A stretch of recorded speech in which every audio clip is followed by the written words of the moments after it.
নমস্কার, যুক্তিতর্ক সঙ্গে অর্কয় আপনাদের স্বাগত। আপনাদের সঙ্গে আমি অর্কপ্রভু সরকার। দেখুন, কলকাতা হাইকোর্টে প্রতিদিনই তৃণমূল মুখঝামটা খায়, গালে থাপ্পড়ও খায়। তৃণমূল খায়, সরকারও খায়। তা মঙ্গলবার এই পরম্পরার কোনো ব্যতিক্রম হয়নি। কলকাতা হাইকোর্টের মাননীয় বিচারক রাজাশেখর মান্তা কি বলেছেন, যে প্রাথমিক নিয়োগ দুর্নীতির যে তদন্ত সিবিআই করছে, সেখানে উত্তর পর্ব বা ওয়েমার্কশিট, প্রকৃত ওয়েমার্কশিটটাকে উদ্ধার করতে হবে, নিদেন পক্ষে স্ক্যান কপি। কারণ আজকালকার দিনে ডিজিটালি তথ্য সংরক্ষিত হয়, সেই তথ্য সহজে মুছে ফেলা যায় না। সেই তথ্য না পেলে ঢাকি সহ বিসর্জন দেওয়ার কথা তিনি বলেছেন। এক, কতটা বিড়ম্বনার বলুন। দুই, রাজ্যের মুখ্য সচিব বলছেন যে এখন নির্বাচন চলছে, নির্বাচনের পরে তিনি ভেবে দেখবেন যে নিয়োগ দুর্নীতি যে সমস্ত সরকারি আধিকারিকরা জেল হাজতে আছেন, যাদের বিরুদ্ধে চার্জশিট পেশ হচ্ছে কিন্তু চার্জ গঠন করা যায়নি, সরকারের অনুমতি দরকার। তা সিবিআই প্রায় 1.5 বছর আগে সেই অনুমতি প্রার্থনা করেছে, নানা টাল বাহানা করে সেই অনুমতি এখনো দেয়নি। মাননীয় বিচারক জয়মাল্য বাগচি পরিষ্কার বলে দিয়েছেন 23শে এপ্রিল হচ্ছে ডেডলাইন, তার মধ্যে সরকারকে অবস্থান জানাতে হবে। আমি প্রথম থেকে বলি না একটা কথা, জগদীপ ধনকর খুব দূরদর্শী ছিলেন, সঠিকভাবে বলেছিলেন এখানে আইনের শাসন নেই, শাসকের আইন আছে। আমরা সংবিধান মানব না, আমরা আদালতকে মানব না, আমরা কিছুই মানব না। মহিষী নারী যা বলবেন সেটাই আইন। তা এভাবে তো চলতে পারে না, এর তো একটা প্রতিকার হওয়া উচিত। আমি যদি আদালতকে না মানি, এই প্রবণতা সাধারণ মানুষের মধ্যে ছড়িয়ে যাবে। ও আদালত বলছে বলুক, আমি হাজিরা দেব না, আমি উপেক্ষা করব। এই যে ননচ্যালেন্ট ভাব, এটা কোথা থেকে আসে? যখন দেখে সরকারি আধিকারিকরাও আদালতকে বৃদ্ধাঙ্গুষ্ঠ দেখাচ্ছে। 1.5 বছর হয়ে গেল, সিবিআই চিঠি পাঠিয়েছে সরকারের অবস্থান জানতে চেয়ে, এখনো পর্যন্ত সরকার অবস্থান পরিষ্কার করলো না, নির্বাচনের অজুহাত দিচ্ছে। দুর্ভাগ্যের বিষয় নেই। আসলে কি বলবে? অনুমতি দিলে দুর্নীতি হয়েছে স্বীকার করে নিতে হবে। ছোটখাটো দুর্নীতি যেটা বলেন না, ওই কেউ একজন করেছে ছোটখাটো দুর্নীতি, মুখ্যমন্ত্রী বলেন, সেই তত্ত্ব তখন নস্যাৎ হয়ে যাবে। আবার অনুমতি না দিলেও দুর্নীতিগ্রস্তদের পাশে দাঁড়ানোর অভিযোগ উঠবে, শাঁখের করাতের মতো অবস্থা। শুনুন, যে সরকার বলে সুপার নিউমেরিক পোস্ট তৈরি করে অযোগ্যদের চাকরি বহাল রাখতে হবে, সেই সরকারের কাছ থেকে আপনি কখনোই দুর্নীতি দমনে কোনো সদিচ্ছা দেখতে পাবেন না।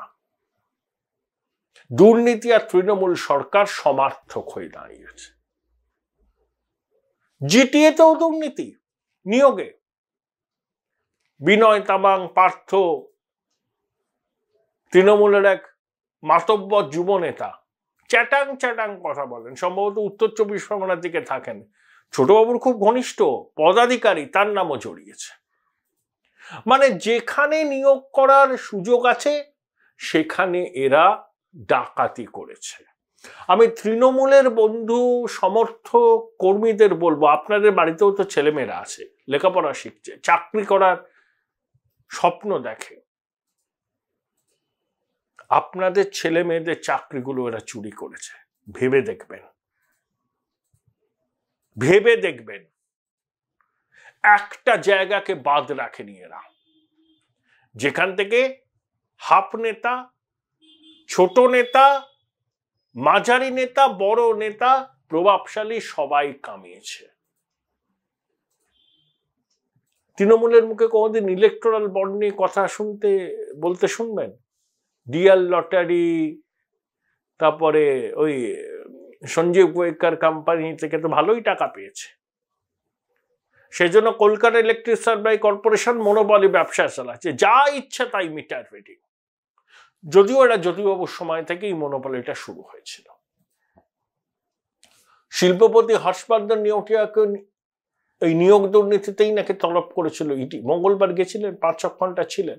একটা শোনা যাচ্ছিল না যে নিয়োগ দুর্নীতির কালো টাকা নির্মাণ ব্যবসায় লাগানো হয়েছে, সেই সূত্রেই মনে হয় হর্ষ নেওটিয়াকে তলব। মানে কোনো জায়গা বাদ নেই। Join Indian Institute of Hotel Management now. Right choice, right decision. এটা যে কত হাজার কোটি টাকার দুর্নীতি, কুল কিনারা পাওয়া যাবে না। হিমশৈলের চূড়া আমরা জানি। আর যখনই আপনি তদন্ত করতে চাইবেন তখনই বিভিন্ন আদালতে গিয়ে ঘুরবে এরা, বলবেন এই বিচারপতির এজলাসে এই মামলা শুনানি হবে না, এতে প্রভাবশালী সম্মান নষ্ট হচ্ছে।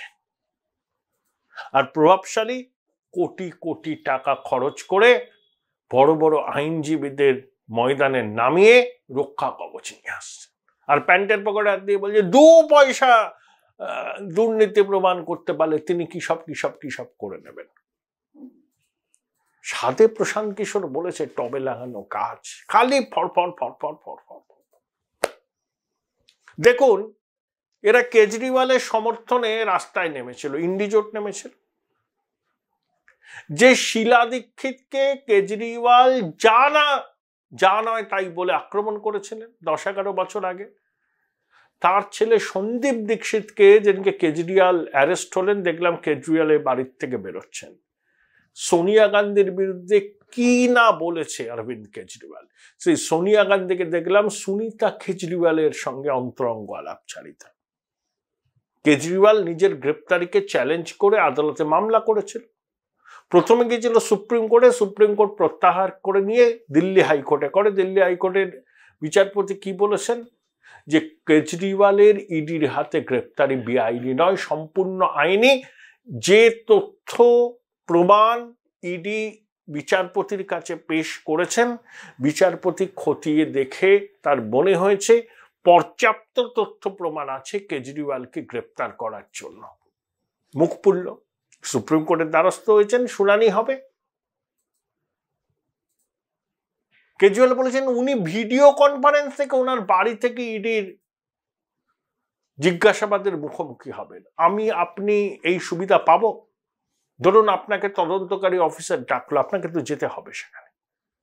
আপনি বলতে পারেন আজকে নয় কাল যাব, কিন্তু যেতে হবে। আপনি কি বলতে পারেন যে আপনি বাড়ি থেকে ভিডিও কনফারেন্সের মাধ্যমে তদন্তকারীদের মুখোমুখি হবেন? মুখ্যমন্ত্রী রাজনৈতিক নেতা বলে অন্য নিয়ম, আর সাধারণ মানুষের জন্য অন্য নিয়ম। আর এই দুর্নীতিগ্রস্ত কেজরিওয়ালের পাশে দাঁড়াচ্ছে ইন্ডিজোট। 75 কোটি টাকা খরচ করে নিজের বাসভবন সংস্কার করেছেন কেজরিওয়াল। এবং সুপ্রিম কোর্টে বলেছিল যে মদ কাণ্ডে আপের যোগের প্রমাণ আছে, আপের তহবিলে মদ কাণ্ডে ঘুষের টাকা ঢুকেছিল, সেই টাকা গোয়াতে নির্বাচনের কাজে ব্যবহার হয়েছে। সময় বেঁধে দিয়েছে সুপ্রিম কোর্ট যে এর মধ্যে তদন্ত শেষ করতে হবে। দেখুন, যারা গণতন্ত্রের কথা বলেন তারা পরিবারের বাইরে ক্ষমতা দিতে চান না। যখন কেজরিওয়াল তার স্ত্রীকে এগিয়ে দিচ্ছেন, আজ না হয় কাল কেজরিওয়ালকে পদত্যাগ করতে হবে, জেল থেকে তিনি চালাতে পারবেন না। তাহলে কে হবেন? সুনিতা কেজরিওয়াল। কারণ আপের অন্য নেতাদের তিনি বিশ্বাস করেন না। ঠিক তেমনি আমাদের এখানকার সর্বময় কর্তৃও তৃণমূলের যোগ্যতা সম্পন্ন কিছু নেতা আছেন, তো তাদেরকে কিন্তু সর্বোচ্চ ক্ষমতার অংশীদার তিনি করবেন না। তিনি পরিবারের উপরেই ভরসা রাখবেন। যোগ্যতা থাকুক বা না থাকুক, 2011 লিফটে করে আসা এক নেতাকেই তিনি তার উত্তরাধিকারী বেছেছেন। সেই নেতা পুলিশি নিরাপত্তার বহর নিয়ে ঘোরেন, একটা পেশাদার সংস্থার চোখ দিয়ে রাজ্যের রাজনীতিকে দেখেন, আর দলের কর্মীদের নিজের কোম্পানির কর্মচারী বলে মনে করেন। তৃণমূল তো রাজনৈতিক দল নয়, আপও রাজনৈতিক দল নয়, আরজেডিও রাজনৈতিক দল নয়। এগুলো এক একটা প্রোপ্রাইটারশিপ কোম্পানি। বা প্রাইভেট লিমিটেড কোম্পানি। তাই দুর্নীতির বিরুদ্ধে তৃণমূলের অবস্থান কতটা জোলো, কতটা খেলো, কতটা মিথ্যে প্রতি পদে পদে প্রমাণ হচ্ছে না। এই দিয়েছি, ওই দিয়েছি, লক্ষ্মীর ভাণ্ডারের টাকা দিয়েছি, স্বাস্থ্যসাথী দিয়েছি, যেন পৈতৃক সম্পত্তি বেচে টাকা দিচ্ছে। সমস্ত সরকার মানুষের কল্যাণার্থে কাজ করে, ওয়েলফেয়ার স্টেটের আদর্শই এটা। তার জন্য বাড়তি কৃতিত্ব নেওয়ার কি আছে? কেসিআরও করেছিলেন, কি অবস্থা হয়েছে।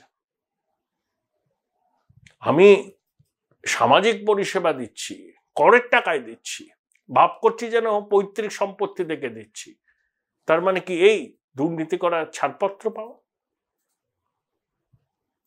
সর্বত্র দুর্নীতি।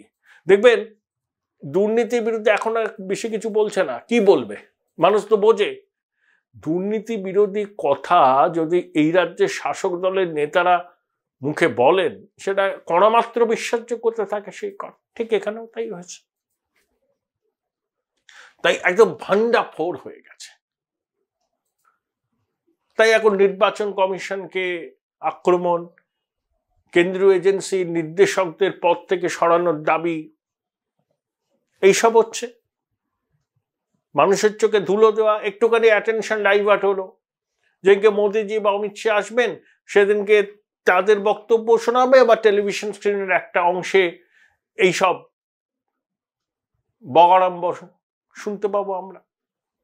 আর যে রতনও গিয়েছিলেন দিল্লিতে, ওরে বাপরে বাপ, তারা এক একজন সম্পর্কে সাধারণ মানুষের ধারণা কি নিজেরা জানেন?